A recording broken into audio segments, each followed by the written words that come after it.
Hey guys, welcome back to the main event. Daniel.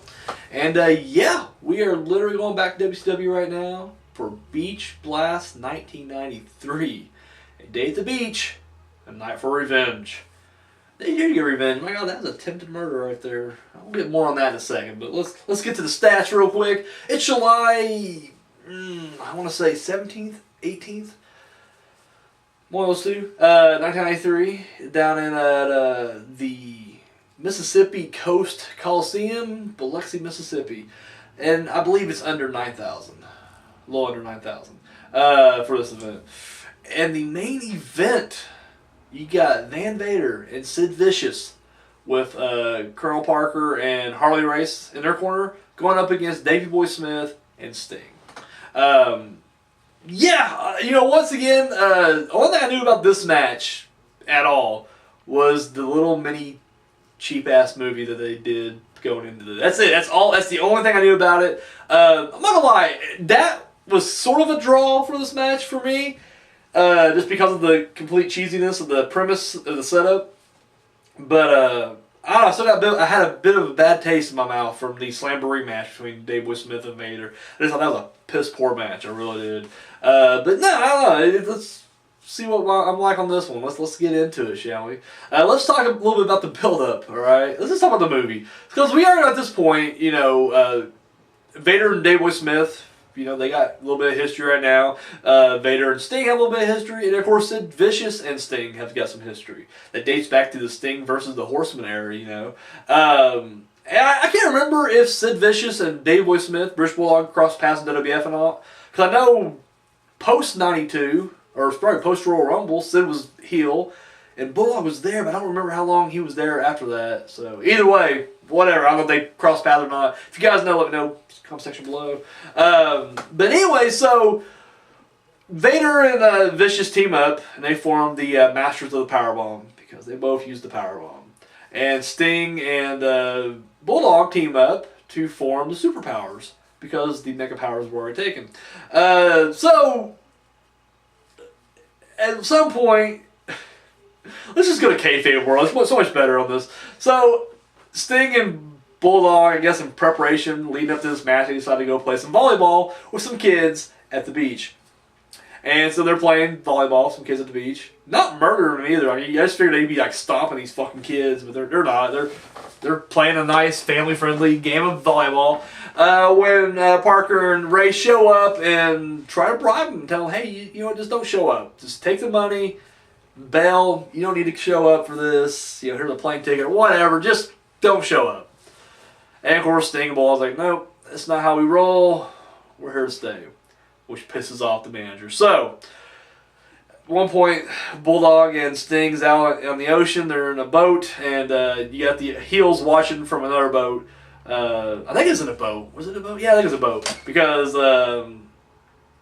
they send out this midget with a shark fin on his back to swim up to the boat and place a bomb on it. And of course, the bomb explodes. Here I want to break away for a second. Let's do the alternate timeline game. And I'm sure a lot of books have done this, but there was a particular series of books I remember when I was a kid that they would take like important historical moments in history and then they would just change it up, like one event, and how that would affect the future. And it would always be some crazy ass, whatever. A good example would be like, what if Japan never gave up after we dropped the bomb and they eventually won World War II? Boom. Then here's what would happen after that. And my alternate reality on this little game right here is that the bomb goes off and it kills Davey Boy Smith and Sting. Like, it just kills them. Boom. Bomb explodes. It does what a bomb does. Blows up. And now they're dead. And now Vicious and Vader are facing murder charges. And of course they win the match by forfeit, but goddamn, they're going to prison now. And don't get me wrong, I think Vader and Vicious would be fine in prison. I mean, they're two big dudes. I think Harley Race would be fine in prison. Colonel Parker, I don't know. The midget's definitely getting tore up. Like, he's being ruined in prison. Like, that's just the end of that midget right there. But yeah, they go to prison. So they're like, what happens? That's what I want to know. That's what I want to know is like, what was their end game here? Blow them up and then Hope you don't get caught with all these cameras around watching you blow fuckers up. I don't know. It's so ridiculous. However, I just want to see that. That's the movie I want to see now. I want to see that movie where it's like, oh shit, they just killed him. They just murdered him on TV. Shit. This was funny games until that midget blew him up. Now it's like, Anyway, so, but Davey Boy Smith and Sting come back. I think Davey Boy Smith saved Sting somehow. I can't remember now. So I've also seen the fake movie. I just rewatched the match. That's all I watched. I didn't watch the match for the first time. I saw the movie, I swear, like 2 or 3 times over and over because it was so ridiculous. And then the match, I watched for the very first time the other night. So, anyways, so yeah, Bulldog saves Sting, and then they're just like, that's right, we're coming for you now, Beach Blast. You try to blow us up, we're going to hit you with a running power slam and a scorpion deathlock. Now we're even. So there we go. There's our setup for the match. Let's get to the actual match itself. Good. Sting and, Vader and Vicious dominate for the most part. Early on, it seems like it's Sting and Bulldog, but like as soon as like it gets down to like Bulldog in the ring, they end up beating down. He becomes like the Ricky Morton of the team. Like he's getting beat down, but he makes the hot tag to Sting, who really just tags in to be Ricky Morton, because now he goes in and gets beat down forever until he makes a hot tag. Like, that's pretty much it. It's like the majority of the matches is them two getting beat down separately until they get that hot tag. One of my favorite parts of this match, though, is Sting and Vicious outside on the ramp. Because remember, he has the ramp that goes to the apron. And they're fighting out there, and then inside, Vader is just demolishing British Bulldog. Goes up, hits the Vader bomb, and as he's referee's going for the count, you just see Sting booking it right back to the ring, and it's like 1, 2, and Sting just dives over the top rope and breaks the pinfall up. I love it. I was like, holy shit! Was not expecting that. It was kind of funny because they kept pretty much implying that, like, or especially early on, not so much toward the end, but early on there was like Sting and Vader's not even going for the win. They're trying to end Sting and Bulldog, which was evident when they tried to plant a bomb on their boat. It's a pretty good weapon. I mean, it's not like a pair of scissors, right, Sid? Bomb works. But I guess when that didn't work, they decided, we'll just beat them up the old-fashioned way in the ring. However, Bulldog fights back, and he picks up the win. So there it is. British Bulldog, Sting, the superpowers. They win the match. Then they get out of there. They get the hell out of Dodge. They didn't stick around. I'll tell you that much. What are they about this match? I liked it. I like this match. I don't know if it's because my expectations were so low just following the Slamboree match, but I thought I had a fun story. That's the thing with the 3, because I know there's like a trilogy of movies of these shows. I didn't mention them on the last 2 times when they can't happen, but like when Jake the Snake and Sting had their match, they had a little fake-ass movie before that, and then of course the White Castle Fear Snow Doom strap match between Vader and Sting also had like a ridiculous fucking movie to it.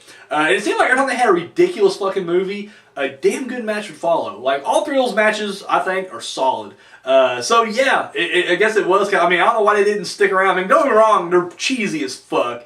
And for any like self-respecting like NWA, WCW fan who will harp about how that's real wrestling, it's like, yeah, you can't knock WWF when they do cheesy shit, because look at this shit right here. Look at this shit right here. However, maybe it's a formula they should have stuck with. Like, seriously, just keep doing the cheesy movies.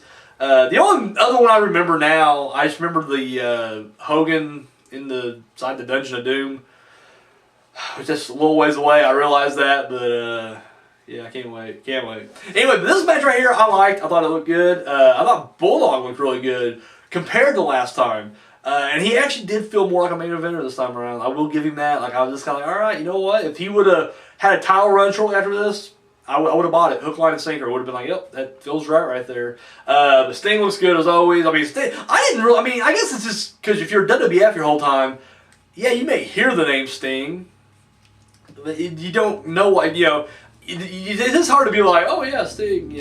He was huge. Like, I don't know. It's insane. Like, how crazy big he was. Like, he was over. I would say, and sometimes more than Hogan. I mean, it just felt like the crowd was really behind Sting. Like, he could do no wrong almost. And then of course you get Vader and Vicious as just like these 2 dastardly brutal heels. They did a great job. In fact, they never looked weak. That's the thing. Like, even after they're done, the superpowers run away because they know they stay in the ring. It's just going to be a beatdown. So I thought that was really cool too. So yeah, overall, really liked the match. I liked it. So That's all I got to say about this one. Let me know what you guys thought about Beach Blast 1993, or let me know what you thought about the movie. Either way, just let me know. Comment section down below, and of course, join me tomorrow night when we go back to WWF for SummerSlam 1993. So there we go, guys. Until next time.